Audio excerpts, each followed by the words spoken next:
జీ5 ఉండగా మీ favourite TV shows ని మీరు అస్సలు మిస్ అవ్వలేరు. Complete free. ఏం జరిగింది? ఇన్ని రోజులు వేసిన నిందలు వేరు, ఇప్పుడు పడిన నింద వేరు. ఏం నింద వేశారు? వంశాచారంగా వస్తున్న ముక్కపుడుగా పూజ గది నుంచి మాయమైంది. మాయం చేసింది నేనేనని అందరూ నన్ను దొంగని చేసి మాట్లాడారు. అమ్మవారి ముక్కు పుడక కనిపించడం లేదండి. అవని తీసుంటుందని నా అనుమానం. పూజ గదిలోకి వెళ్లే అవకాశం ఎవరికీ లేనప్పుడు అది తీసింది నువ్వేనని మేము అనుకోక తప్పదవని. నీ మీద అంత పెద్ద నింద వేస్తారా?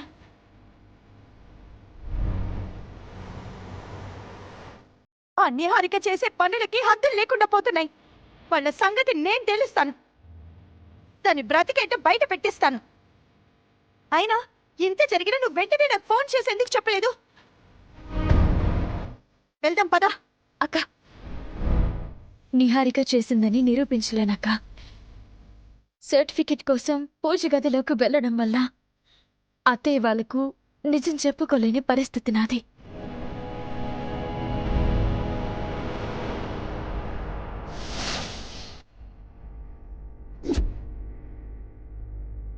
నువ్వు ఈ ఇంట్లోనే ఉంటావని ఊహించొచ్చాం. వదినా, అవనే ఇక్కడికి వచ్చిందంటే మన ఇంటి ముక్కు పుడక ఈ ఇంట్లోనే ఉందని అర్థం.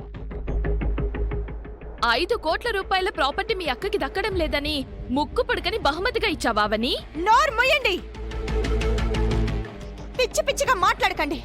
నోటికి ఎంత వస్తే అంత పడడానికి నేను అవనిని కాను. నా గురించి మీకు తెలియంది కాదు. నువ్వు అరిస్తే నీ మొగుళ్ళా భయపడిపోతామని అనుకుంటున్నావా? ముక్కు పుడకని అవని దొంగిలించి తీసుకొచ్చి నీకిచ్చింది, అందులో అనుమానమే లేదు. ఎక్కువ మాట్లాడితే చెంప పగలగొడతాను. ఆ కొట్టించుకుంటాం మరి. ఆ ముక్కు పుడకని ధరించే అదృష్టం, ఆ ఇంటికి కోడలయ్యే అదృష్టం నీ చెల్లెలకి దక్కకుండా నిహారికకి దక్కుతోందని నువ్వే ఇదంతా ప్లాన్ చేసుంటావు. నేనింక మాటలతో సమాధానం చెప్పను. చేయి చేసుకుంటావా? మా ఒంటి మీద చేయవే చూద్దాం. వదనా, మీరిలా రావడం పద్ధతి కాదు. నిహారికకు నాకు ఎన్నో గొడవలుండొచ్చు. అంత మాత్రాన నిహారిక మీద పంత నెగ్గించుకోవడం కోసమో నిహారికను ఓడించడం కోసమో అయితే పూజ గది నుంచి ముక్కు పడకను ఎలా తీస్తాను? ఆ నిహారిక ఎలాంటిదో నా చెల్లెలు ఎలాంటిదో మీకు తెలీదా? అంత పెద్ద నిందని ఎలా వేయగలుగుతున్నారు? అత్త, వీళ్లతో మాటలు అనవసరం. ముందు ఇల్లంతా చెక్ చేద్దాం పదండి. ఇల్లంతా అవసరం లేదు, బీరువా చెక్ చేస్తే సరిపోతుంది. భద్రంగా దాచుకుని ఉంటారు. పదండి. ఏయ్, ఆగండి, ఆగండి అక్క. వదిలే అక్క.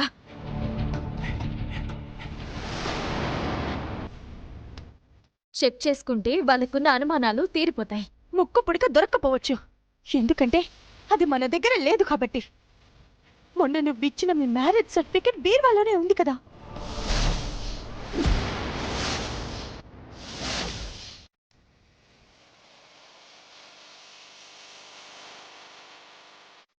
ఇప్పుడు ఆ సర్టిఫికెట్ దొరికిపోయిందంటే మీ పెళ్లి విషయం బయట పడిపోతుంది కదా. పద.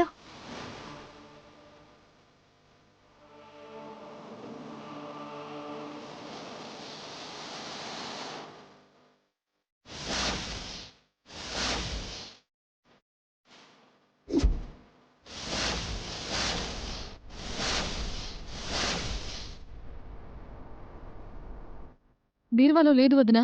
ఈ పెట్టెలో కూడా లేదు. అమ్మా, అనుమానం రాకుండా ఉండటానికి వంట గదిలో పోపు డబ్బాలో గాని దాచుంటారు. వెళ్దాం రండి. పదండి.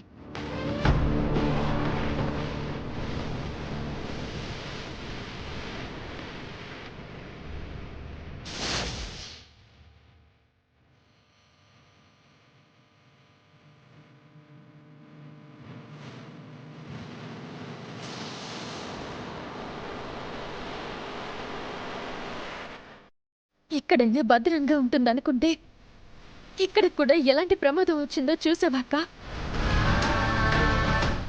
ఇంకొకసారి అలా జరగదులే. ఇటువు.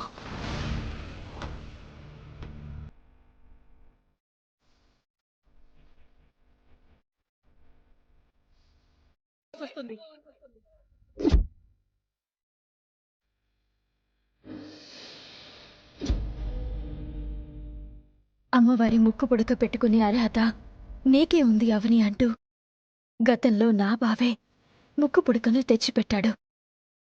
అలాంటిది ఈరోజు నలుగురితో కలిసి నన్ను నిందిస్తున్నాడు. బావ గతం మర్చిపోవడానికి ముందు నాకిలాంటి సమస్య ఏదైనా వస్తే అండగా ఉండేవాడు. ఇప్పుడు బావి నన్ను అనుమానిస్తున్నాడు. తట్టుకోవడం చాలా కష్టంగా ఉంది. అవని,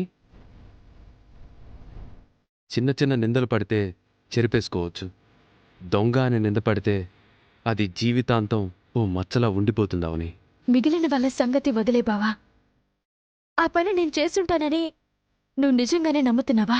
నమ్మాల్సిన పరిస్థితులే కనిపిస్తున్నాయి అవని. రాత్రి ఆ గదిలోకి నువ్వు వెళ్ళకపోయి ఉంటే నీ తరపున నేను నిలబడగలిగుండేవాణ్ణి, నీ తరపున వాదించగలిగుండేవాణ్ణి. ఇప్పుడు నేను వాదించినా నా వాదనకు బలం సరిపోదు. అయినా నాకే అనుమానం ఉన్నప్పుడు నేనెలా వాదించగలను? అందరూ అనే మాటలకు బాధ అనిపిస్తుంది. నువ్వనే మాటలకు మాత్రం చచ్చిపోవాలనిపిస్తుంది. చూడవని, ఏ మనిషి అయినా తనపైన పడిన నిందను చెరుపుకోకుండా ఏదైనా చేసుకుంటే తప్పు చేసినందుకే అలా చేసుకుందని ఎల్లకాలం చెప్పుకుంటూనే ఉంటారు. అలా అని చెయ్యని తప్పుని మీద వేసుకోలేను, అంగీకరించలేను కదా బావా. గదిలోకి వెళ్ళానని నువ్వే ఒప్పుకున్నావు. ఆ గదిలోకి అమ్మ నువ్వు తప్ప మరొకరు వెళ్ళలేరు. మరి అలాంటప్పుడు ఎలా పోతుంది? ఆ నెపం అమ్మ మీద పెడతావా? ప్రాణమైనా విడుస్తాను గాని అత్తయ్య గురించి అలా ఎలా అనగలను? అత్తయ్య సాక్షాత్తు అమ్మవారి రూపం. ముక్కు పుడక మా కుటుంబ ఆచారానికి ఉపయోగపడినంతగా మరొకరికి ఉపయోగపడదు. అది అమ్ముకుంటే డబ్బొస్తుంది గాని అది దాచుకోవటం వలన ఆ ఇంటికి మా ఆచారం అయితే రాదు. పైగా అమ్మవారి ఆభరణాలను ఎవరు దొంగిలించినా వారు శిక్షను అనుభవిస్తారు. అమ్మవారి శక్తి, అమ్మవారి మహిమలు వారిని విడిచిపెట్టవు. నీకు డబ్బు అవసరమైతే నన్నడుగు, నేనిస్తాను. అంతేగాని అలాంటి పనులు చేయటం మాత్రం కరెక్ట్ కాదు. పెళ్లి కావాల్సిందానివి, మంచి భవిష్యత్తున్నదానివి, బయట నలుగురిలో తిరగాల్సిందానివి. ఈ విషయం బయట ఎవరికైనా తెలిసిందంటే నలుగురు చూసే చూపులు అనే మాటలు ఎలా ఉంటాయో అర్థం చేసుకో. తెల్లవారేసరికల్లా నువ్వు ముక్కు పుడకను తెచ్చివ్వకపోతే నువ్వు ఇంటి నుంచి బయటకు పోవాల్సి ఉంటుంది. ఒక్కసారి అడుగు బయట పెట్టిన తరువాత నువ్వు తెచ్చిచ్చినా ప్రయోజనం ఉండదు. నింద నిందలానే ఉండిపోతుంది. అందరితో పాటు నువ్వు కూడా నేనే దొంగనని అభిప్రాయపడుతున్నావన్నమాట. నిజం తేలేంత వరకు అలాగే అనుకోవాలి కదా మరి. అది కాదు బావా. ఇంకేం చెప్పద్దు.